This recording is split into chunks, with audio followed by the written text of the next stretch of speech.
Let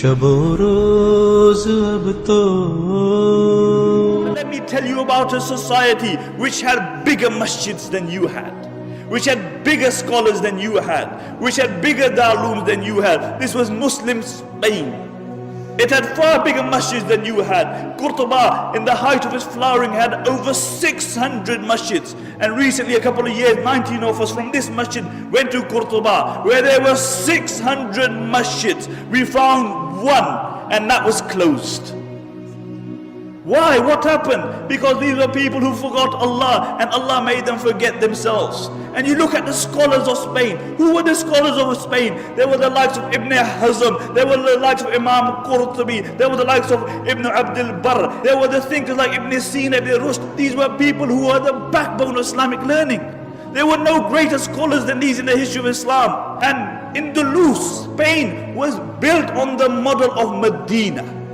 And as long as their focus remained on Medina, they flourished. But when their focus turned toward the dunya, then that same progressive society sank, because the Muslims were not created for the dunya. The Muslims were not created for the dunya. The Muslims were created for the hereafter. We are Abdullah. We are the slaves of Allah subhanahu wa ta'ala. And the highest status that we can reach is that we will remain the slaves of Allah subhanahu wa ta'ala. This very society, Spain, when their own people, their focus became the dunya, then every single person was concerned about himself. He was concerned about his own kursi. And the narrations mention that the rulers of Spain, what they would do, that the Muslims would actually make treaties with the Christians, and they would fight against their own Muslims. They would fight against their own Muslims. And really these were the Abu Righals of that time. And throughout history you will find Abu Righal. Do you know who Abu Righal was? Do you know who Abu Righal was? Abu Righal was a man who lived in Taif. And when Abraha, the Yemeni Christian governor, came to destroy the Kaaba, Abu Righal told him, look, I'll show you where the Kaaba is as long as you give me a few pounds.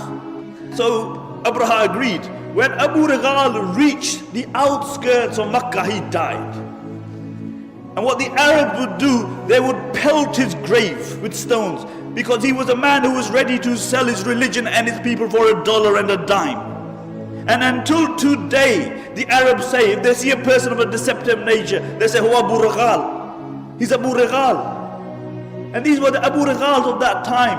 And one place after the other fell in Muslim Spain. One place after the other, until there was only one place left, and that was Granada. And Granada fell 50 years after the rest of Spain. Until Abu Muhammad, he drew a treaty with the Christians on the condition that he would allow them to take over, on the condition that they would not persecute the Muslims, that they would not forcefully convert the Muslims, that they would not remove the Muslims from their post. And when the Christians came in, the first thing they did, they reneged on their promise.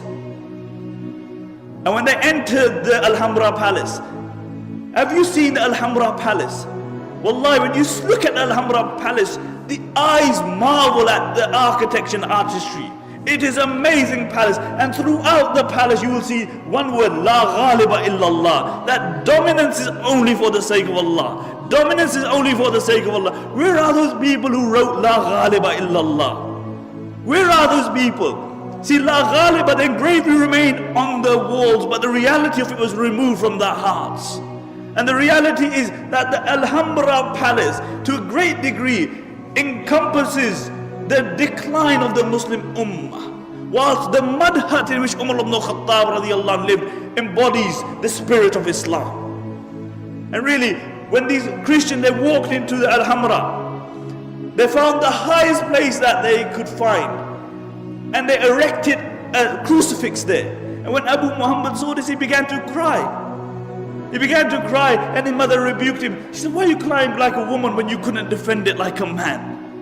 Why are you crying like a woman when you couldn't defend it like a man?" And this is our state today, really. We whinge about everything. We blame everybody else besides ourselves. We blame the Christians, we blame the Jews, we blame everybody else. But it's one person we don't blame, it's us. We even blame time. The zamana yesa.